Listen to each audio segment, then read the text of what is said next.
Me llamo Clara Méndez.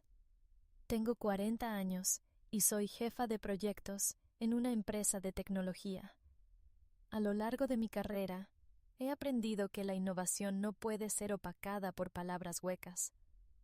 Una verdad que se volvería dolorosamente clara para mí en aquel fatídico día. Era una tarde soleada, pero la brisa que entraba por las ventanas de la sala de juntas no lograba disipar el ambiente tenso. Mientras mis colegas hablaban en susurros nerviosos, yo estaba ansiosa por presentar una propuesta en la que había trabajado arduamente durante meses.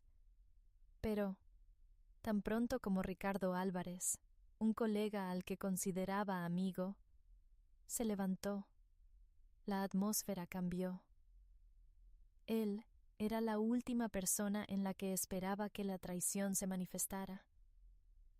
El horror me golpeó con fuerza cuando me di cuenta de que estaba a punto de presentar una versión de mi idea. Sus primeras palabras salieron de su boca como una puñalada que me atravesó el corazón. Al ver mis diapositivas en la pantalla, bajo el nombre de Ricardo, mi estómago se revolvió. La idea con la que soñaba convertir en realidad, que merecía reconocimiento, estaba siendo robada frente a todos. Aplaudido como un genio creativo, Ricardo sonreía confiado, mientras yo me convertía en una espectadora impotente de su traición. La multitud alrededor aplaudía, pero yo solo sentía amargura. Recordé cuántas veces él había elogiado mis contribuciones, mientras ocultaba su verdadero carácter con gestos de camaradería. Un hervidero de emociones bullía dentro de mí: rabia, desprecio y una creciente sensación de traición que amenazaba con desbordarse. Lo que yo esperaba como un momento de celebración ahora parecía una farsa.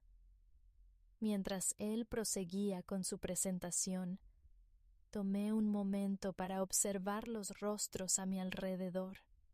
Algunos colegas parecían genuinamente entusiasmados, pero había otros que miraban con incomodidad, reconociendo la apropiación indebida. En el fondo, sentía que la verdad estaba testificando en silencio, dispuesta a emerger. La innovación no puede ser opacada por palabras huecas. Este mantra se repetía como un eco en mi mente, combustible para el plan que comenzaba a formarse en las sombras de mi indignación. Cuando la reunión finalmente terminó, una oleada de hastío y desprecio invadió mi ser. Ricardo sonrió al verme pasar, pero ese gesto solo me reafirmó cuánto era consciente de su victoria. La conexión que alguna vez construimos se desmoronaba ante mis ojos. En vez de dejarme abatir, me senté a pensar que la batalla apenas comenzaba. A partir de ese instante, comprendí que sería necesario algo más que dar un paso al frente. Este era un juego que exigiría estrategia y astucia, destinado a sacarme del papel de víctima. El deseo de justicia se encendió en mi corazón. Yo no permitiría que la ambición de un traidor opacara mi verdadera innovación. La verdad siempre encuentra su camino, y yo estaba decidida a ser la arquitecta de mi propia redención. Mientras salía de la sala de juntas, el recuerdo de la traición aún palpitaba en mí, como una herida abierta. Ricardo siempre había sido ese colega que, al comienzo de mi carrera, parecía admirar mis ideas. Recordé nuestras primeras interacciones. Yo estaba tan emocionada, con 30 años, recién ascendida a jefa de proyectos, y Ricardo un colega atento y ambicioso. Él me buscaba para discutir propuestas, frecuentemente pidiendo consejos y retroalimentación. Lo que no sabía era que esas conversaciones se convertirían en la base de sus ambiciones traicioneras. Cuando nos unimos para lanzar una serie de productos que hicieron avanzar a nuestra empresa, sentí que él era mi socio. Siempre lo vi como alguien que estaba a mi lado. Claro, había pequeñas chispas de incomodidad, esas bromas que podrían pasar como bromas entre colegas.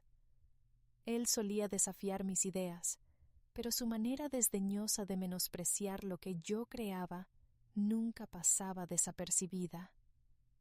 «Ah, Clara, no es así como se hace», decía él, riendo, mientras la audiencia de colegas sonreía ante mi exposición.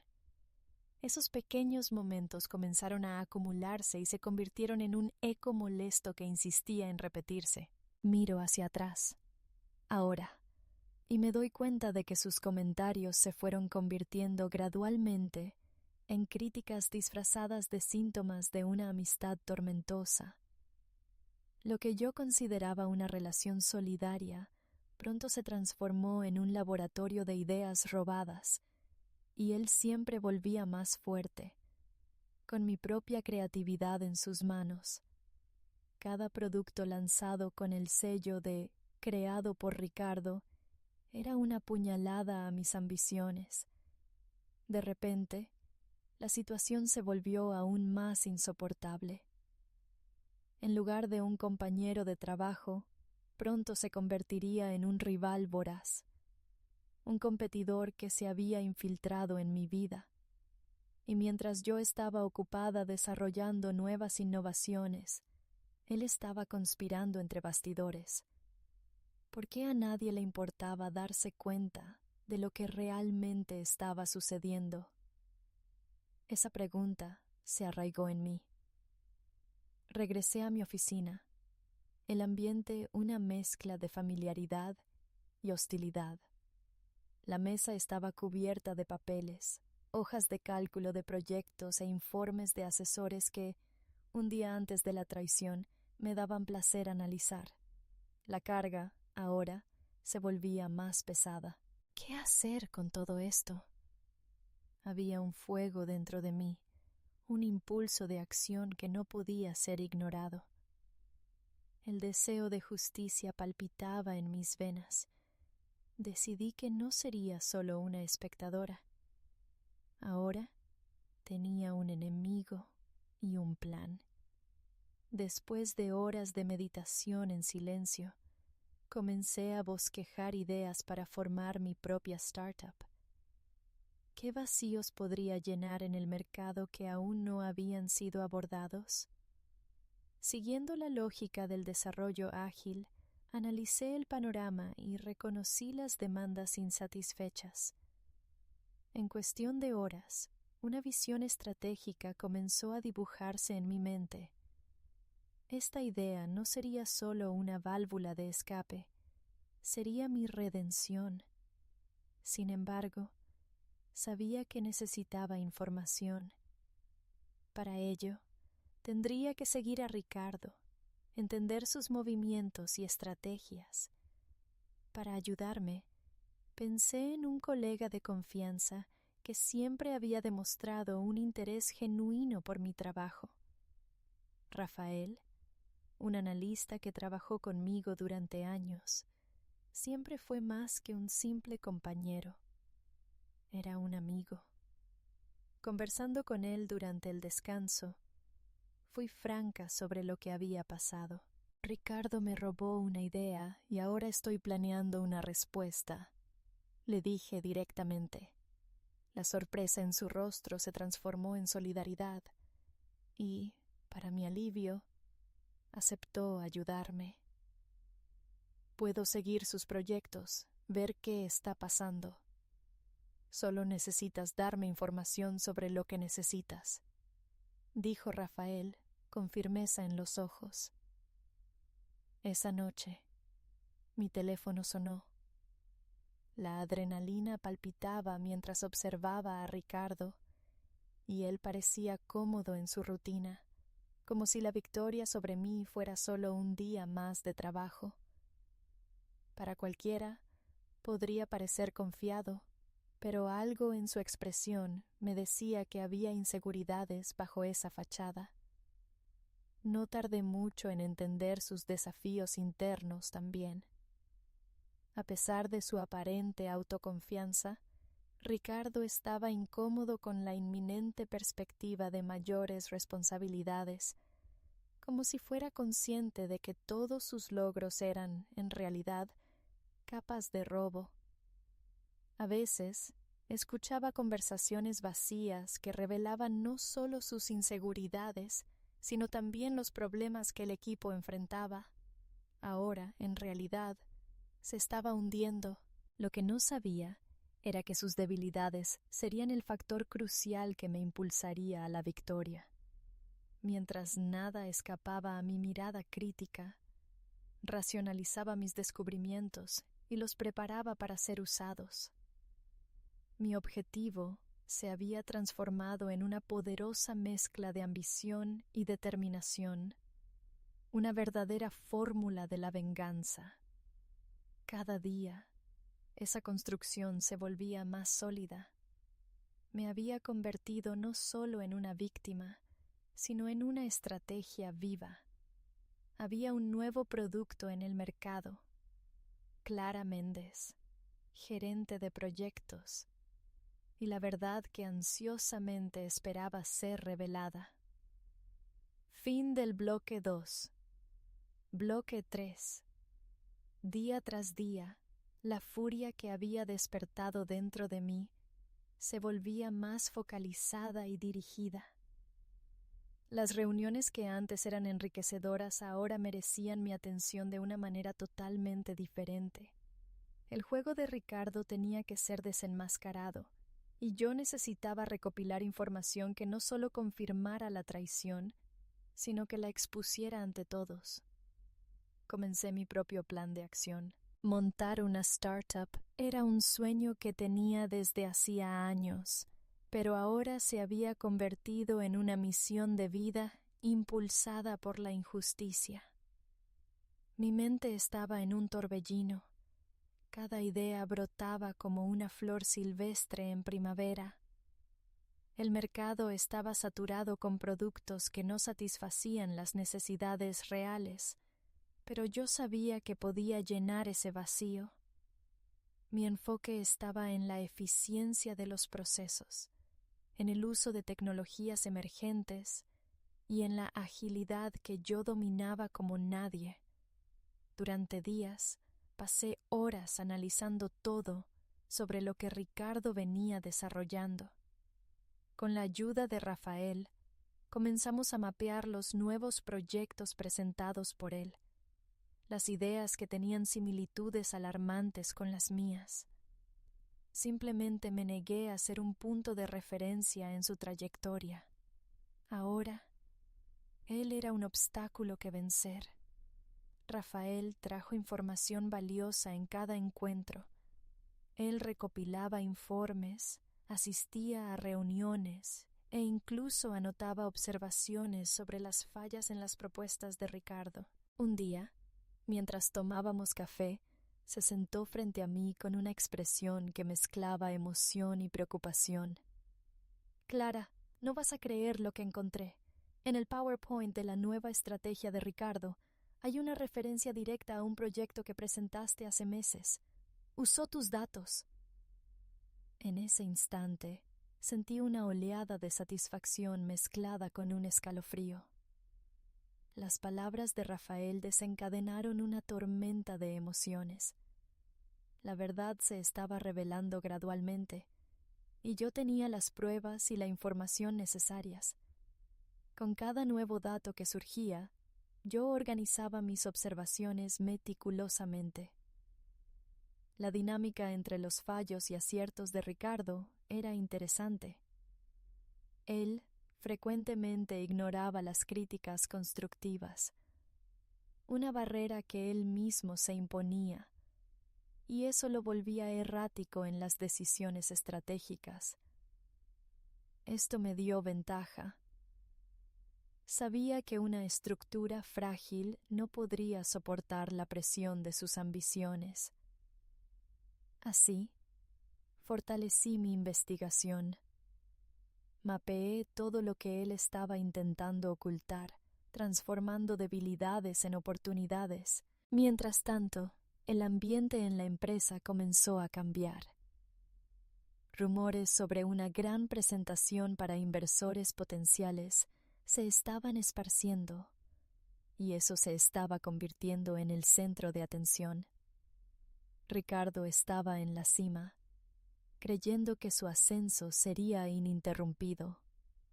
La inflación de su ego se estaba volviendo problemática. Él aún no veía que las decisiones apresuradas solo reafirmaban la rapidez con la que su caída inevitable ocurriría. Fue entonces que una idea brillante cruzó mi mente. El evento de networking en el cual la compañía anunció que Ricardo haría su gran revelación. Allí estaba la oportunidad para exponer no solo sus fallas, sino también su falta de ética. Podría usar la visibilidad que el evento proporcionaba. La idea me dejaba inquieta de excitación y nerviosismo. Comencé a moldear la estructura de mi presentación, planeando una sesión solo para exponer las incongruencias en las propuestas de Ricardo. Para ello, necesitaba recopilar la información que Rafael había reunido y conectarla de forma lógica y sólida. Mi mente trabajaba en sintonía con esos datos. Necesitaba que todo fuera imbatible. Las noches fueron largas y frecuentemente me veía inmersa en investigaciones, gráficos e informes. El calor de mi computadora iluminaba mi rostro mientras buscaba más información e intentaba conectar los cabos. Cada evidencia adquirida me dejaba más confiada, transformándome en una fuerza a ser reconocida. Aún así, existía un temor latente. Incluso con las pruebas concretas en mano, el verdadero desafío sería desenmascarar a Ricardo Álvarez frente a todo el equipo, especialmente ante Sofía, la directora a quien había logrado cautivar tan bien. Era vital que reuniera toda la fuerza que residía en mí para confrontar no solo al traidor en sí, sino al sistema que lo encubría. Los días previos al evento se convirtieron en un torbellino de emociones, con la adrenalina pulsando en mis venas.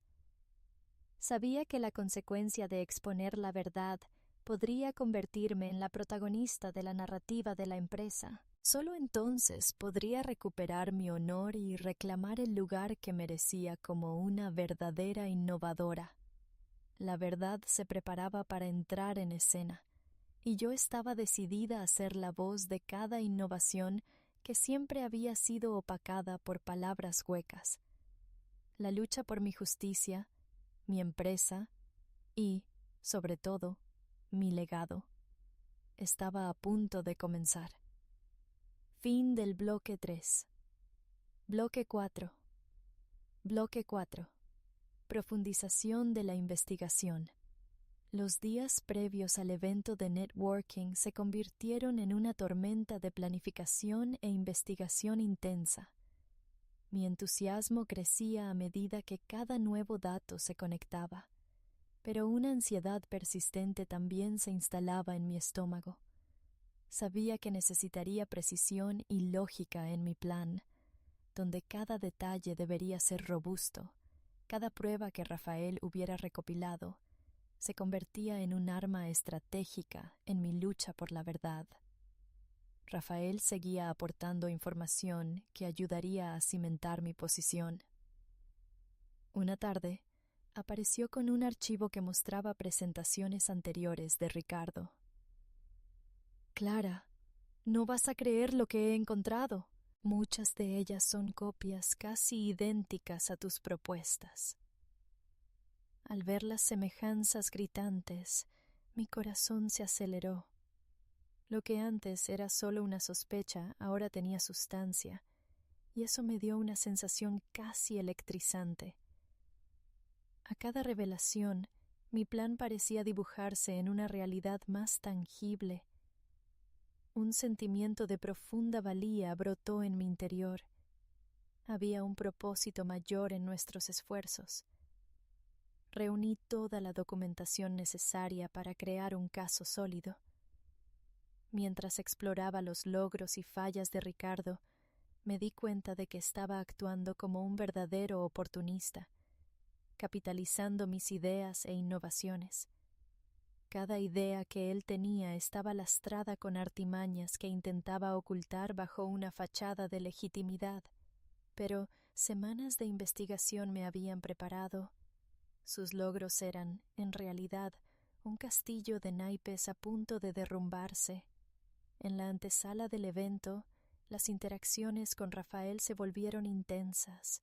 Una mañana, mientras revisábamos las pruebas, comentó que había oído rumores de que Ricardo había conseguido nuevos clientes, aumentando su influencia sobre la dirección. El ambiente estaba cambiando rápidamente a medida que Ricardo consolidaba su posición, y yo necesitaba actuar antes de que se volviera inamovible. Sentía que cada segundo contaba. Si permitía que sus supuestas victorias se perpetuaran, perdería la oportunidad de rescatar mi dignidad. El evento de networking se acercaba. Sería el escaparate perfecto para exponer no solo las fallas de Ricardo, sino también sus prácticas antiéticas. Empecé a planificar mi estructura de presentación de forma que, junto a cada propuesta firmada por él, incluyera mis ideas auténticas. Al hacerlo, usaría gráficos y datos que mostraran las falacias que había intentado ocultar. Imaginaba cómo la verdad y la injusticia se confrontarían en un solo escenario. Una noche, mientras revisaba el material, mi mente volvió a la relación entre Ricardo y Sofía. Ella se había convertido casi en una figura materna dentro de la empresa, siempre aplaudiendo sus logros. Su disposición a acoger la ambición de Ricardo me hacía cuestionar cuánto estaba dispuesta a comprometer su propia ética. En la presentación, sabía que debería estar preparada para lidiar con su reacción. No podía permitir que su influencia oscureciera la verdad que necesitaba ser revelada. Finalmente, llegó el día del evento. El auditorio estaba repleto de colegas, líderes de la industria y representantes de los medios. El ambiente estaba electrizado con una mezcla de expectación y aprensión. Mientras observaba a Ricardo en un rincón, rodeado de admiradores, su postura era de plena confianza. Necesitaba canalizar esa energía en algo productivo. Se trataba de más que un simple enfrentamiento. Se trataba de recuperar mi lugar y el honor que me habían robado. Cuando llegó mi turno de subir al palco, una ola de nerviosismo y determinación me envolvió. Los ojos de todos estaban puestos en mí y, en un momento crucial, sentí una conexión genuina con la audiencia. El momento de la verdad había llegado. Hoy, no solo estamos discutiendo ideas, sino la integridad que nos guía en el mundo de los negocios, declaré, proyectando mi voz para que todos la oyeran. Era esencial que cada uno de ellos comenzara a entender la gravedad de la situación. Mostré la primera prueba, una comparación directa entre mis ideas originales y las que Ricardo se había apropiado, y toda la sala quedó en silencio. La tensión se manifestaba en el aire. Una mezcla de incredulidad y reconocimiento comenzaba a disiparse. A cada diapositiva, el público se volvía más atento, y los murmullos de confusión se volvían comunes. Por primera vez, vi la expresión de sorpresa en el rostro de Ricardo, quien no pudo ocultar su creciente ansiedad. Intentaba mantener su postura, pero la realidad se volvía cada vez más innegable. Al descender en la narrativa de su deshonestidad, cada gráfico que mostraba contaba la historia no solo del plagio, sino de la falta de ética en su proceder. Las decisiones rápidas y sin integridad muchas veces llevan a un colapso inevitable, argumenté, ilustrando cómo las prácticas inmediatistas de Ricardo podían tener consecuencias. Cada palabra que pronunciaba parecía resonar en el auditorio, manteniendo la atención del público cautiva. Mi determinación se había convertido en una fuerza innegable, y la audiencia comenzó a percibir la profundidad de lo que estaba siendo expuesto. Cuando terminé, un silencio sepulcral invadió la sala. Los aplausos comenzaron tímidamente, hasta que la energía creció y la sala resonó con una ovación. Lo que empezó como un evento normal se estaba convirtiendo en un clamor colectivo. No solo un reconocimiento del error de Ricardo, sino un empoderamiento de la voz de quien se atrevió a decir la verdad. El anhelo de justicia se estaba finalmente solidificando ante mí. Pero el momento más importante no era solo mi victoria. Era la movilización que se estaba gestando. Decidí que no debía parar ahí. Con la fuerza de la verdad como mi escudo, podría ser la arquitecta de un nuevo futuro para la empresa. Así que, casi por impulso, mientras el público aún aplaudía, miré directamente a Ricardo. Su sonrisa se desvanecía, su máscara de confianza se había roto. Pero la lucha aún no había terminado.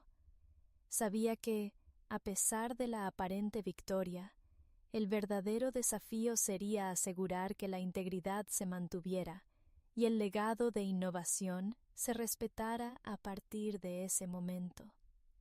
La verdad siempre encuentra su camino, y yo estaba ahora en la posición de proteger lo que creía que era el futuro de la industria. Estaba decidida a convertirme en una inspiradora de cambios verdaderos, un símbolo de innovación y resistencia. La lucha por la justicia apenas comenzaba. La sala aún vibraba con el eco de los aplausos cuando, después de mi presentación, un nuevo ambiente se apoderó del lugar, ahora impregnado de tensión y desconfianza hacia Ricardo. Mientras abandonaba el escenario, sentía la adrenalina recorrer mis venas, y mi mente se llenó de pensamientos sobre las repercusiones de lo que había revelado. Había mucho trabajo por delante. Solo exponer la verdad no era suficiente. Necesitaba asegurarme de que esa verdad no fuera sepultada bajo la presión y el poder. En cuanto los aplausos empezaron a disminuir, percibí que la audiencia estaba en un torbellino de conversaciones. Miré a Sofía, observando el tumulto con una mezcla de preocupación y decepción. Su lealtad a Ricardo parecía tambalearse, y supe que era el momento de aprovechar esa fragilidad. Mi objetivo no era solo afectar el presente, era moldear el futuro de la empresa. «Mantente firme, Clara», repetí como un mantra en mi mente. Después de todo, aquella sala no era solo un auditorio, era la batería de la nueva narrativa que estaba a punto de moldear. Al salir, decidí que reuniría todos los detalles disponibles, un paso crucial que me permitiría potenciar el impacto de lo que acababa de exponer. La transparencia, la ética y la innovación debían prevalecer. Y para eso, mi trabajo aún no había terminado. En los días siguientes, aproveché cada oportunidad para hablar con compañeros y buscar apoyo dentro de la compañía. Fui sincera sobre las injusticias que había enfrentado. y cómo su lucha podía convertirse en la lucha de todos. Reunía a algunos de los miembros de mi equipo original y junto con Rafael comenzamos a recopilar más pruebas y a documentar historias de forma sistemática. Podríamos, así, construir un futuro más sólido y ético para la empresa. Ricardo, por otro lado, no pareció sorprendido por mi presentación. Estaba jugando una partida mayor, intentando revertir la narrativa a su favor. En los días siguientes, usó su carisma, promoviendo reuniones individuales con algunos ejecutivos e intentando suavizar el impacto de las evidencias que había presentado. Clarita solo está intentando vengarse por no obtener el ascenso, decía en sus reuniones privadas. Para aquellos que aún no lo conocían bien, esas palabras podían ser convincentes. Percibí que, por cada persona que se acercaba a mí para discutir el liderazgo de la empresa, Ricardo estaba un paso adelante, intentando cambiar el rumbo. La cúpula directiva pronto se convirtió en un campo de batalla. Sabía que necesitaba actuar públicamente, pero de una manera que resaltara la integridad que defendía. No era solo Ricardo contra mí, sino todo un sistema que necesitaba ser desafiado. Fue en ese momento que mi instinto innovador se fortaleció. Empecé a trabajar en un proyecto que involucraba la reestructuración de nuestras prácticas éticas dentro de la empresa. Lo que antes podía ser visto solo como un sueño, ahora se transformaba en una iniciativa planificada. Lo que tenía en mente no era solo una propuesta de un nuevo proyecto o producto, sino una verdadera filosofía empresarial. Para eso, necesitaría la energía del equipo y la dirección que sabía que debía tener. La comunicación se volvió más fundamental de lo que podía imaginar. Planifiqué un nuevo evento, una mesa redonda, en la que podría discutir las prácticas éticas, la innovación y por qué buscábamos un cambio. Con la colaboración de Rafael, logramos reunir una lista de compañeros dispuestos a escuchar y compartir. El espacio fue definido y las invitaciones fueron enviadas. El evento, que atraería a todos los sectores de la empresa, sería una nueva plataforma para discutir la diversidad no solo de ideas, sino también de voces. El día de la mesa redonda llegó. El ambiente estaba cargado de expectación.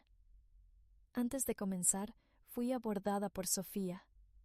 «Clara, ¿puedo hablar contigo en privado?», pidió, su voz cargada de una mezcla de respeto y preocupación. El momento se convertía en algo más que una simple conversación. Era un punto de inflexión.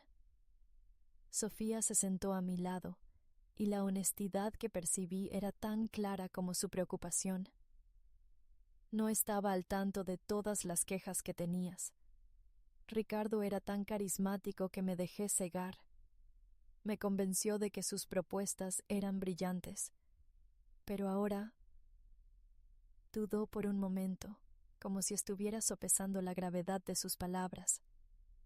Quiero ayudar, pero no sé cómo reparar esta relación y desvincularme de esta situación. Las semanas posteriores a la presentación y la mesa redonda con Sofía y otros compañeros fueron un frenesí de actividad y reestructuración cultural dentro de la empresa. El apoyo inicial comenzó a proliferar. La energía era palpable y el deseo de cambio impregnaba cada interacción. Nuevas ideas surgían en cada conversación y cada departamento buscaba alinearse con los principios de ética e innovación que comenzábamos a defender. Con la construcción del nuevo código ético en marcha, decidimos asumir cada uno un rol activo en su implementación y, en esencia, como defensores de la integridad. La participación de todo el equipo era vital. Queríamos que cada empleado sintiera que su voz contaba y que sus experiencias eran valiosas. Organizamos reuniones semanales para discutir no solo la ética en los negocios, sino cómo podíamos implementar prácticas innovadoras en nuestros proyectos. Sin embargo, mientras esta movilización colectiva tenía un impacto innegable, Ricardo aún no se había rendido. La solitaria cima de sus logros aún se cernía sobre él, y yo sabía que no se quedaría de brazos cruzados ante nuestra creciente presión. Conversaciones en los pasillos sugerían que estaba tramando un plan de represalia, utilizando todo su conocimiento e influencia para minar nuestros esfuerzos. Su carisma, aunque inquietante, aún poseía cierto poder, y lo usaba para intentar revertir la narrativa a su favor. La tensión aumentaba en todos los niveles de la empresa. Era hora de actuar con mucha cautela. Con Sofía a mi lado, decidimos convocar una reunión con la alta dirección para discutir la simbólica implementación del nuevo código ético, así como las recientes preocupaciones planteadas en relación con los métodos operativos de Ricardo. Sentía que esto se había convertido en una cuestión no solo de integridad, sino de que la cultura de la empresa estaba en peligro. Cuando se convocó la reunión, la atmósfera estaba cargada de expectación. Miré a mi alrededor. Percibí lo crucial que era ese momento. El Consejo Ejecutivo parecía dividido, y yo sabía que esa reunión sería nuestro momento decisivo. Sufrí ese día, pero mantuve mi determinación firme. Para dirigir la reunión, había preparado una presentación que destacaba no solo las propuestas de la nueva ética, sino que también abordaba las infracciones de confianza que se habían ido recopilando a lo largo de los meses. Mientras Ricardo tendía a mantener su actitud confiada, en el fondo estaba alerta. La urgencia era palpable en cuanto entré en la sala del consejo, al lado de Sofía. Yo sabía que necesitábamos ser implacables, pero también cuidadosos en nuestro enfoque. Al acercarme al estrado, respiré hondo y mi voz sonó clara. Hoy estamos aquí no solo para discutir un nuevo código, sino para rescatar la verdadera esencia de este ambiente, declaré al público, mientras miraba a los ojos de los directores. La confianza es la base de cualquier empresa exitosa, y lo que hemos construido depende de nuestra capacidad de establecerla y mantenerla. La preocupación se hizo evidente en los rostros de los directores. Lo que antes parecía una subasta de privilegios comenzó a transformarse en un examen más preciso de las prácticas y directrices. Presenté con vigor los ejemplos de comportamientos antiéticos no solo de Ricardo, sino las consecuencias que esto ya había traído a la cultura de la empresa, enfatizando no solo sus irregularidades, sino sus repercusiones más amplias.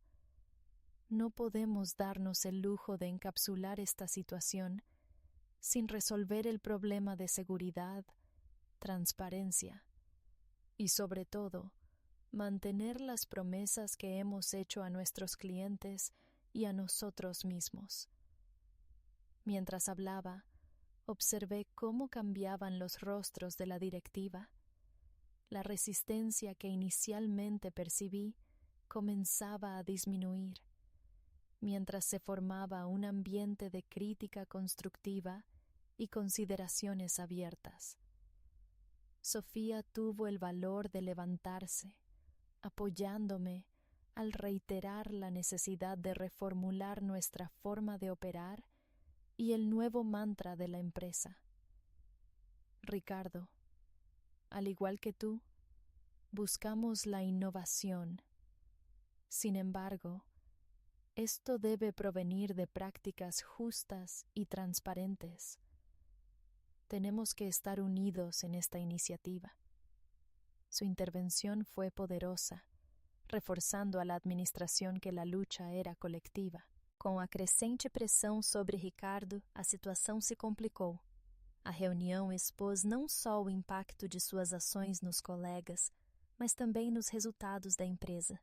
Os números não mentiam, uma nova avaliação de clima e retroalimentação mostrava que muitos funcionários estavam insatisfeitos e desconfiados. Ao final, a decisão foi clara. O Conselho apoiou a implementação do novo Código de Ética e sua adoção seria prioridade. Contudo, para mim, a batalha não havia terminado. Sabia que Ricardo não desistiria facilmente. Era um sobrevivente na selva corporativa e afastá-lo poderia ser ainda mais difícil. Sua influência se estendia a outros colegas envolvidos nessa dinâmica complexa. Agora tínhamos que desmantelar o que ele construíra e sentia a pressão aumentar. Sabia que cada jogada, cada estratégia resultaria não só na reinvenção da empresa, mas também na luta por um futuro mais ético. Tentei manter a vigilância. O momento exigia não só vontade de mudança, mas um compromisso coletivo para resistir a futuras traições. Os dias seguintes foram uma dança entre as nuances da transformação e o medo. Havia promessas nas palavras que compartilhei, mas a sensação de que as batalhas estavam longe de acabar persistia. A verdade havia chegado até aqui, mas um novo capítulo na luta pela justiça começara. Senti que juntos éramos a mudança que o ambiente ansiava, decididos a estabelecer novos padrões para o futuro. Bloco 7. Nova realidade. As semanas seguintes à implementação do novo Código de Ética foram tumultuadas e reveladoras. Embora houvesse uma revitalização na cultura organizacional, a presença de Ricardo era inegável. Ele mantinha uma influência sutil, tentando sabotar as mudanças. Uma manhã, recebi um convite inesperado de um grupo que se autodenominava Amigos de Ricardo. O tom do e-mail me deixou alerta, indicando que pretendiam discutir as novas direções da empresa. Ao entrar na sala, senti a resistência no ar. Ricardo estava lá, sorrindo, seus olhos transmitindo confiança e desprezo. Os participantes começaram a questionar a necessidade do novo código. Argumentei que criatividade não precisava ser sinônimo de desonestidade, mas Ricardo interveio, insinuando que a nova diretriz sufocaria a inovação. Usou seu charme para cultivar a desconfiança, e percebi que muitos hesitavam em apoiar as mudanças. Saí da reunião decidida a redobrar os esforços. Conversei com Sofia e juntas decidimos organizar uma série de workshops para fortalecer os fundamentos do novo código. O objetivo era criar um espaço onde todos pudessem expressar suas preocupações e discutir como um ambiente ético poderia coexistir com a criatividade. Esses encontros se tornaram uma salvação para muitos. Ao iniciar os workshops, notei que as pessoas estavam mais dispostas a compartilhar suas experiências. Com o tempo, surgiu uma atmosfera de colaboração, e o que antes era resistência começou a se transformar em compreensão. Ricardo, porém, seguia sendo uma ameaça. Seu poder de convencimento era forte, e ele tentava dividir a equipe. Num momento crucial, organizei uma reunião no conselho, onde apresentaria os resultados das iniciativas. Sabia que era o momento de fortalecer a nova direção da empresa. Com ataques sutis, Ricardo tentara reverter a narrativa, mas a verdade sobre o impacto positivo do nosso trabalho era inegável. Na sala do conselho, senti o peso da expectativa. Ricardo estava lá, mas sua confiança parecia abalada. Ao apresentar os dados, destaquei como as mudanças levaram a um aumento na satisfação dos funcionários e a um ambiente mais colaborativo. A retórica, antes dominada por Ricardo, agora se voltava para a construção positiva que estávamos criando. A ética não é um obstáculo, mas um suporte para a inovação, afirmei, olhando nos olhos dos diretores. A resistência que ele havia gerado começou a derreter e a atenção do conselho se voltou para a nova realidade. O apoio aos nossos valores cresceu rapidamente e a atmosfera na sala mudou. Ao final, o conselho aprovou a continuidade do código e estabeleceu a ética como prioridade da empresa. A vitória era doce, mas a batalha não havia terminado. A presença de Ricardo ainda era sentida, e ele não desistiria facilmente. Sabia que era o momento de fortalecer a nova direção da empresa. Com ataques sutis, Ricardo tentara reverter a narrativa, mas a verdade sobre o impacto positivo do nosso trabalho era inegável. Na sala do conselho, senti o peso da expectativa. Ricardo estava lá, mas sua confiança parecia abalada. Ao apresentar os dados, destaquei como as mudanças levaram a um aumento na satisfação dos funcionários e a um ambiente mais colaborativo. A retórica antes dominada por Ricardo agora se voltava para a construção positiva que estávamos criando. A ética não é um obstáculo, mas um suporte para a inovação, afirmei, olhando nos olhos dos diretores. A resistência que ele havia gerado começou a derreter, e a atenção do conselho se voltou para a nova realidade. O apoio aos nossos valores cresceu rapidamente, e a atmosfera na sala mudou. Ao final, o conselho aprovou a continuidade do código e estabeleceu a ética como prioridade da empresa. A vitória era doce, mas a batalha não havia terminado. A presença de Ricardo ainda era sentida, e ele não desistiria facilmente.